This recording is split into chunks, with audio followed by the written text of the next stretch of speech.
अस्सलामु अलैकुम वरहमतुल्लाहि वबरकातुहू। बिस्मिल्लाहिर्रहमानिर्रहीम नहमदुहु व नुसल्ली अला रसूलिहिल करीम अम्मा बाद।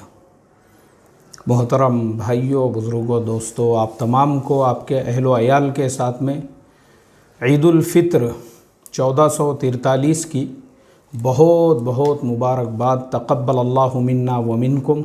अल्लाह तबारक व तआला से दुआ है, अल्लाह तबारक व तआला तमाम ही रोज़ेदारों के रोज़ों को कबूल फ़रमाएँ, उनकी तरावियों को कबूल फ़रमाएँ, उनकी तमाम इबादतों को कबूल फ़रमाएँ।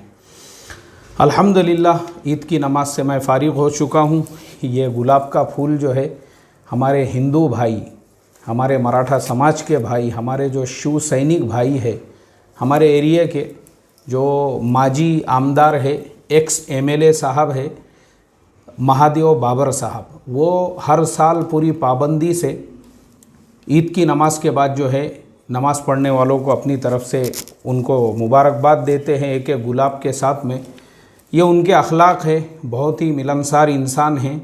और मैं जब से उनको जानता हूँ, वो पहले नगर सेवक हुआ करते थे, उसके बाद अल्लाह ताला ने उनको एमएलए बनाया था। बहुत उन्होंने काम किए और सारे समाजों को साथ में लेकर चलने का अल्लाह ताला ने उनके अंदर एक सिफ़त, एक मादा अता फ़रमाया है। मैं एक नॉन पॉलिटिकल इंसान हूँ, लेकिन जो हक़ है, जो मुझे नज़र आ रहा है, तो वो मैं बिल्कुल जो है अपने बयानात के अंदर भी बोलता हूँ, अपने वीडियोज़ में भी बोलता हूँ। तो मुझे ये बात बोलने में कोई शक, कोई शुबा या किसी किस्म का खौफ और डर नहीं है, और ना ही मुझे किसी की क्या कहते हैं उसको, ये है शर्मिंदगी है कि मैं किसी की वजह से शर्मिंदा होकर वो बातें ना बोलूँ जो मेरा दिल चाहता है। बिल्कुल मैं बोलूँगा। अल्हम्दुलिल्लाह मुझे बड़ी खुशी हुई। मैंने जैसे ही मस्जिद से बाहर निकला, मैंने देखा हमारे सारे शिव सैनिक भाई खड़े हुए हैं। वाकई में भी देखो मोहतरम दोस्तों, मैं आपको इतने दिन से बोल रहा हूँ कि मुसलमानों ने ईद मिलन के प्रोग्राम करना चाहिए, मुसलमानों ने जो है शिरखुरमा जगह जगह पे तकसीम करना चाहिए, बस स्टैंड, रेलवे स्टेशन वगैरह, हमारे दलित भाइयों के बस्तियों में जाके, गरीबों की बस्तियों में जाकर। लेकिन देखो उनके अखलाक देखो, हम अभी मशवरा करने में ही रह गए, उससे पहले उन्होंने मस्जिद के सामने टेबल लगा के जो है फूल बांटना भी शुरू कर दिए, और ये हर साल का उनका मामूल है। तो इसी तरह से हमको भी अपनी तरफ से पेश कदमी करना ज़रूरी है।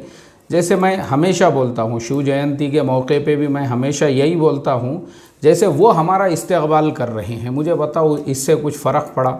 मस्जिद के गेट के बाहर जो है 4-5 टेबल लगा दिए, हर आने जाने वाले को ईद की मुबारकबाद दी जा रही है, उसको गुलाब का फूल दिया जा रहा है और मोहब्बत प्यार बढ़ता है। ऐसे ही मैं हमेशा बोलता हूँ कि शिव जयंती के मौके पर भी अगर मुसलमानों ने, हमारे हिंदू भाई है, हमारे जो है मराठा समाज के भाई है, अगर वो जयंती लेकर जा रहे हैं और हमने रास्ते के दोनों साइड से ऐसे ही टेबल लगाई, ऐसे ही गुलाब के फूल लगाए और हमने जाने वालों को जो है गुलाब तकसीम किए और उनको शरबत पिलाए, उनको पानी पिलाई या चाय वगैरह का इंतज़ाम किए, इसमें क्या गलत बात है? ये तमाम जो चीज़ें हैं ना, आपस में प्यार मोहब्बत को बढ़ाने वाली है। और मुझे बड़ी खुशी हुई अल्हम्दुलिल्लाह। मैं पहले जब बोल रहा था, बहुत सारे लोगों ने मेरी मुखालिफत किए, मेरे ख़िलाफ़ जो है बयानबाजियाँ किए और पता नहीं क्या क्या, अल्लाह उनको हिदायत अता फ़रमाई।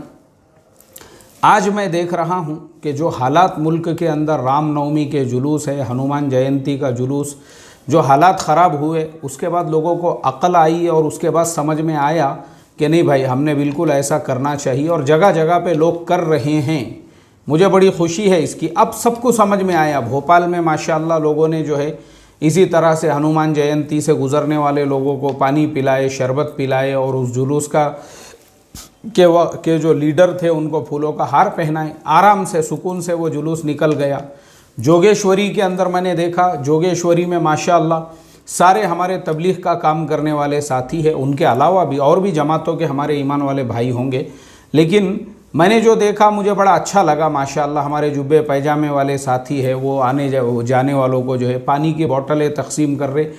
मैंने देखा कि हमारे जो हमारे हिंदू भाई जो गुज़रने वाले हैं, वो गले मिलकर जो है आपको मुबारकबाद दे रहे हैं। कितना प्यारा मंज़र लगा, वो वीडियोस वायरल हुए। तो यही चीज़ मैं बोलते आ रहा हूँ। तो मेरे तजदीद ईमान की, और कुछ लोग जो है अल्लाह बेचारों को, उनको हिदायत अता फ़रमाए और उनको सही इल्म अता फ़रमाए। और अब सबके समझ में आ रही है ये बात, तो हमने भी पेशकदमी करना चाहिए। देखो हमारे जब उनकी तरफ से पेशकदमी हो रही है, हमारे हिंदू भाइयों की तरफ से, हमारे शिव सैनिक भाइयों की तरफ से और दूसरे भी तमाम भाइयों, देखो मेरा एक तजुर्बा है, मैं हमेशा बोलता हूँ, एक तो वो इंसान होता है बात करने वाला जो अपने गली में, अपने मोहल्ले में, अपने चबूतरे पे बैठा हुआ है, उसको दुनिया मालूम ही नहीं है, वो अपने कभी उसको बाजू का ज़िला भी नहीं मालूम है। एक झोपड़पट्टी एरिए से एक मुफ्ती साहब आए थे मेरे पास में चाइना के मसले पे बात करने को। मैंने वो मुफ्ती साहब को, यहीं पूना में जो एक झोपड़पट्टी एरिया है वहाँ पे रहते हो, मैंने वो मुफ्ती साहब को पूछा, मैं बोला मुफ्ती साहब सतारा गए क्या कभी?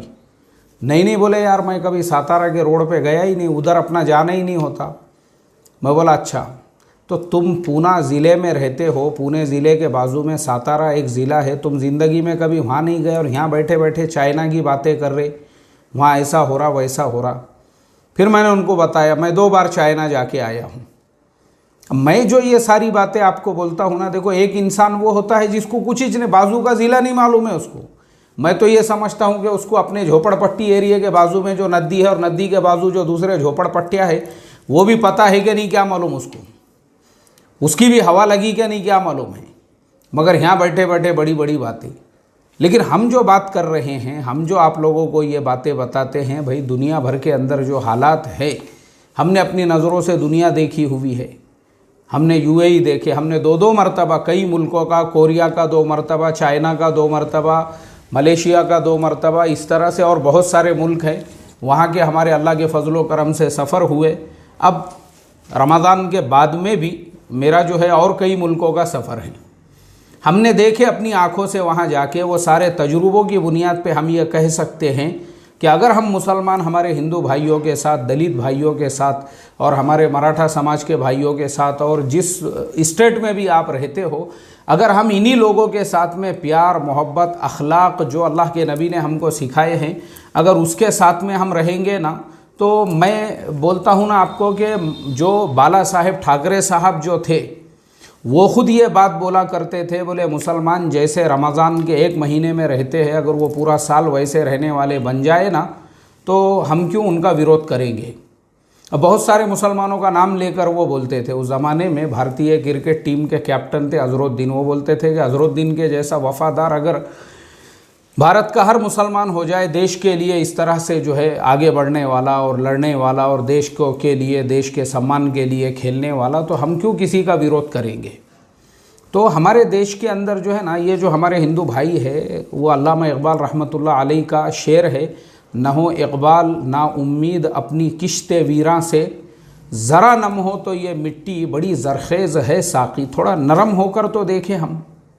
डॉक्टर उमर गौतम साहब जो अभी जेल की सलाखों में है, मौलाना कलीम सिद्दीकी साहब के साथ, डॉक्टर उमर गौतम साहब डॉक्टर है, वो पीएचडी किया हुआ है उन्होंने एग्रीकल्चर यूनिवर्सिटी के अंदर।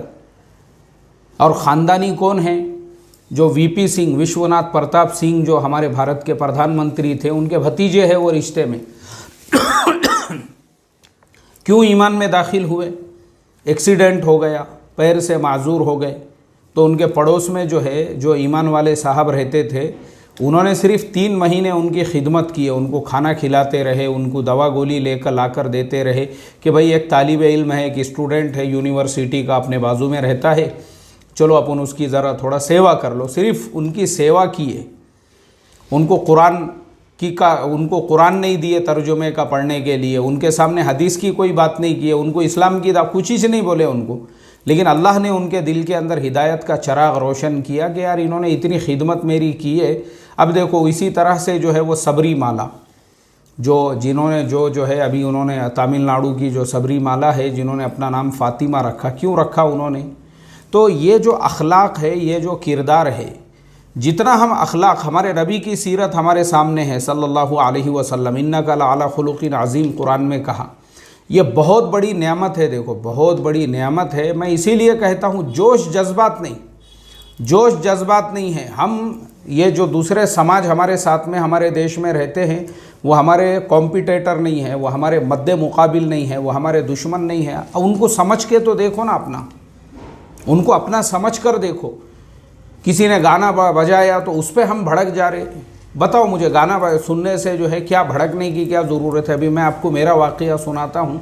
मैं ट्रेन में सफ़र कर रहा था और एक नौजवान ने मुझे देखा कि भाई मैं अकेला बैठा हुआ हूँ, दाढ़ी टोपी वाला इंसान हूँ और वो सीट पे वो कोने पे बैठा हुआ था। उस नौजवान ने वही गाना लगाया जिस गाने के ऊपर आज बहुत सारे लोग भड़क रहे हैं।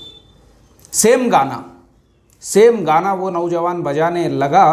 तो फिर मैंने उसको मराठी में उसको पूछा, मैं बोला अरे दादा जेवण झाला का दादा तुझा? तो वो मेरी तरफ देखने लगा। वो चाइना का मोबाइल था उसके पास, उसने वो गाना बंद कर दिया। उसने बोला नाही मला ते मनमाडला उतरायचा। मैं बोला ठीक आहे, मला सुद्धा जे आहे मनमाडला उतरायचा, नंतर दुसरी ट्रेन पकडून जे आहे मला पुण्यासाठी निघायचा, पण जेवण झाला का तुझा?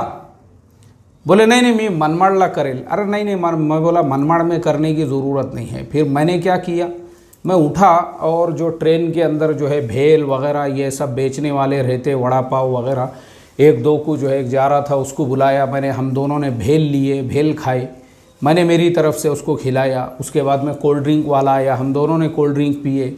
उसके बाद में जो है थोड़ी देर के बाद चाय वाला आया, मैंने उसको चाय पिलाया। मनमाड़ आने तक हमने फिर मैंने उसको जो है एकदम व्यवस्थित मराठी के अंदर समझाया। मैं बोला दादा हे वाजवण्याचा फ़ायदा काय आहे बोल मला। यानी मैं बोला भाई ये मोबाइल पे इस तरह से बजाने का फ़ायदा क्या है? कुठपर्यंत शिक्षण झाला तुझा? कहाँ तक मैं बोला आपकी तालीम हुई? कुछ 12वीं का एग्ज़ाम बाकी था यानी छोड़ दिया था उन्हें पढ़े। नहीं मी आता बोले मी काय करत नाहीत। फिर मैंने उसको समझाया, मैं बोला 12वीं कर, MSc IT कर, पुणे के अंदर बहुत सारी वैकेंसीज़ है, मेरा नंबर ले, मुझे तेरा CV भेज, मैं देखता तेरे लिए एक आध जॉब। मनमाड़ आने तक जो है ना हमारे आपस में जो है इतना, यानी आपस में जो है इतना एक दूसरे के जो दूरियां थी वो पूरी दूर हो गई और ऐसा लगने लगा जैसा हम बहुत एक दूसरे को ज़माने से जानते हैं, पहचानते हैं। ये तरीक़ा है काम करने का। आप इस तरीक़े से काम करो ना, भड़कने की ज़रूरत ही नहीं है। गाने पर से भड़कने की वजह से कई गांव ख़त्म हो गए।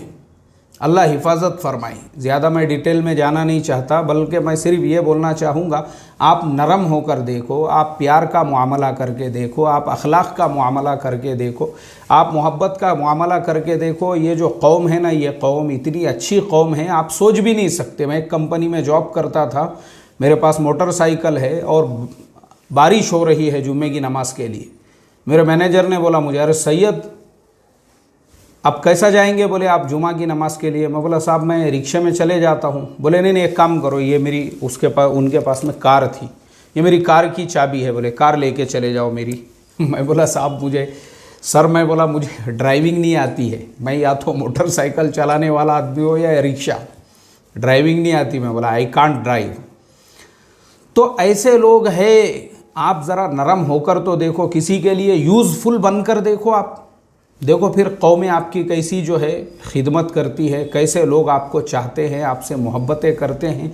देखो क्या हो गया, हमने अपने करने का काम नहीं किए, इसलिए जो नफ़रत फैलाने वाले हैं उन्होंने अपना काम कंप्लीट कर दिए और हमने अपना पूरा पॉइंट जो है ना वो वीक रहने दिए। हज़रत मौलाना सैयद अबुल हसन अली मियाँ नदवी रहमतुल्लाह अलैह ने बाबरी मस्जिद की शहादत के बाद जो क़याम इंसानियत के नाम से जो तंजीम की बुनियाद रखे थे वो इसीलिए ताकि ये जो दूरियां हैं ये कम हो और आपस में प्यार मोहब्बत का माहौल बने, ताकि मुल्क के अंदर जो है जो आज हम हालात देख रहे हैं ऐसे हालात ना पैदा हो।